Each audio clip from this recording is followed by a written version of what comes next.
Hey there, Sharon Horne-Ellstrom here, dripping coffee on my chin. Today is day 256 of our Get Your Goals annual challenge, and our topic today is perfect timing and our confidence goals. What do they have to do with each other? What do they have to do with one another? Now, I will contend there's no such thing as perfect. What's the best time to take action, do something, make a decision? I always say right now, because now is the only time we can actually ever take action. But perfect timing, the whole topic of perfect timing and when is the right time for you to do something is our topic today. Timing is recognizing opportunities, seeing opportunity windows, and taking advantage of different opportunities, which, excuse my throat today. Lose the straw, have a real drink of coffee, and see if I can speak more clearly and not spill more coffee on my book and my lap. Book and lap, double whammy goodness. Okay, so do we see opportunities that are really all around us all the time? We, I think, are able to perceive and see and take advantage of opportunities when it's right for us. And it has to be right for us because there are opportunities swirling around us all the time. People always like to present things from a marketing standpoint like they're a once-in-a-lifetime opportunity, and they put deadlines and timelines on things. But the truth is, if it's the right opportunity for you, it is available when you are ready and when the timing is right for you. Recognizing them, overcoming self-doubt is imperative, because if we doubt ourselves, we have less confidence and we're less likely to take advantage of an opportunity, so the timing won't feel right to us. Getting better at making decisions, being an awesome decision maker, being able to quickly and easily choose among alternatives and make decisions. That's why we do the SOAP framework every single month, is to make it so that decision making and determining the right choice and the right action for us and taking advantage of the opportunities that come our way. Because we don't use the SOAP framework just when there's problems or challenges. We use it when we're faced with possibilities and opportunities so that we take advantage of the right ones at the right time. I've got a strategy for perfect timing. Some of the things that have worked for me are, of course, creating a vision board. I don't know if we've talked about vision boards very much. You know, since The Secret came out and vision boards were the big thing, everybody and their brothers seem to be teaching people how to do vision boards. And I've been doing vision boards with my kids since they were little bitty. I remember the first time my son was 2, and that was 30 years ago, he created a vision binder for the helicopters he wanted for Christmas. Not the toy helicopters, the actual big, real helicopter he wanted for Christmas. Needless to say, he did not get a helicopter for Christmas that year, but he had a vision book created for it. So we want to use tools that help us to see what it is that we want long term. I like vision boards because we can create them, and I always do them with my long term legacy goals. I hang them up, and it's amazing how quickly the things on that vision board become a reality in our lives without us feeling like we're working really hard to achieve those things, because we just have that picture of where we're going in the back of our mind. And so the universe and the world seems to shift around and show us the quickest, easiest, fastest way to get to those things. I think it works best for physical things, but there's ways to represent emotional things and things that we want on our vision boards as well. We wanted to set SMART goals again. That's why we're focusing on goals this entire year.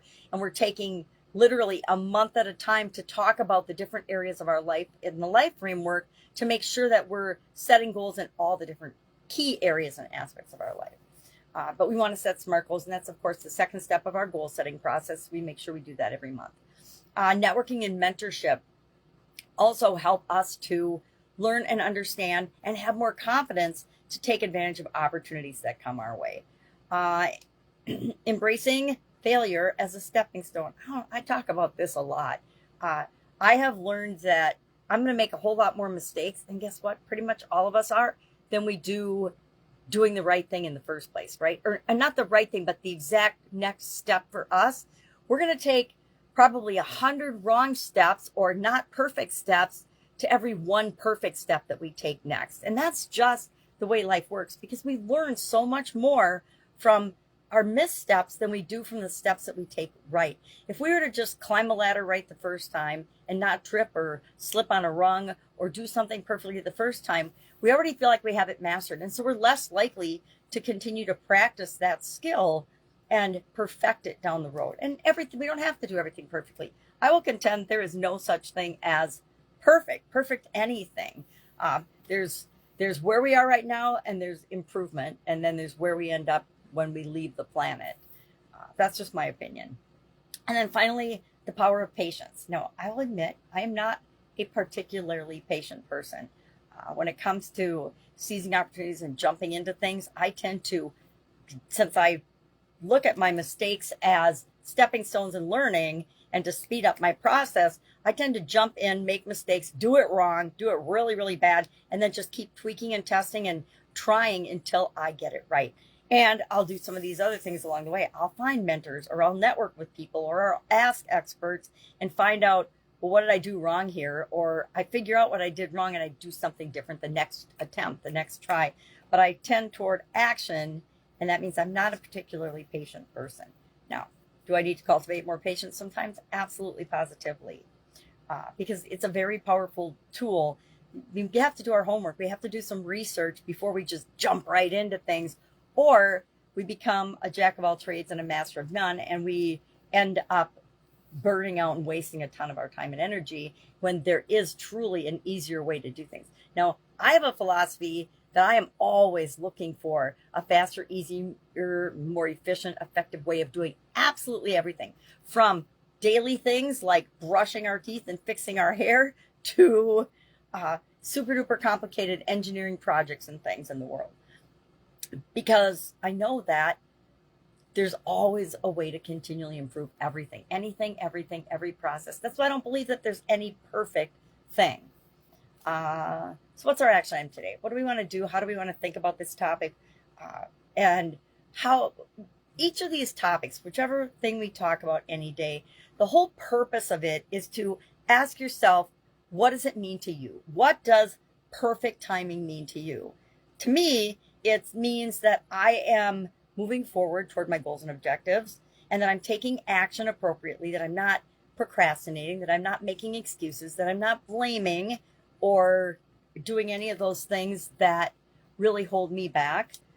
So today, let's just ask ourselves a couple of questions and check in with the impact that this has on us.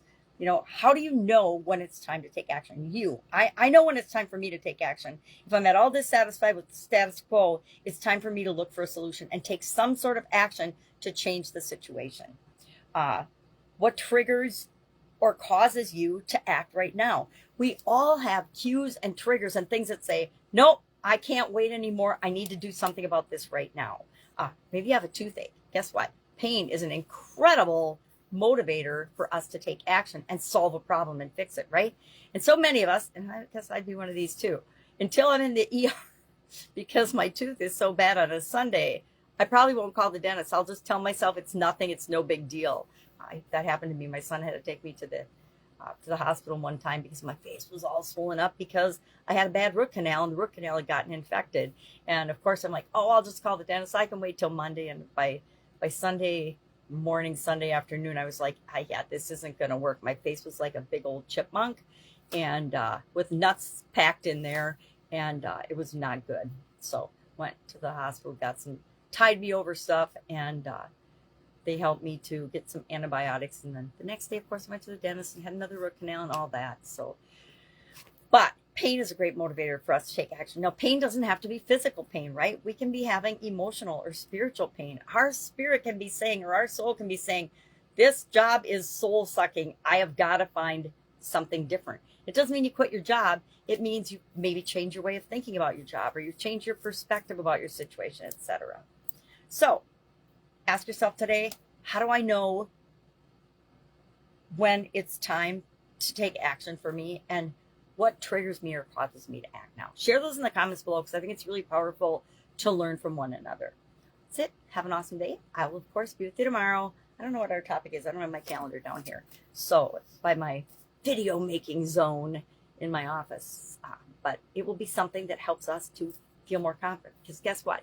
When you take action, and when you feel like you've taken the right action at the right time, everything clicks and it totally skyrockets your confidence. All right, have a great day, and I'll, of course, see you tomorrow. Questions, hit me up. Otherwise, have an amazing day.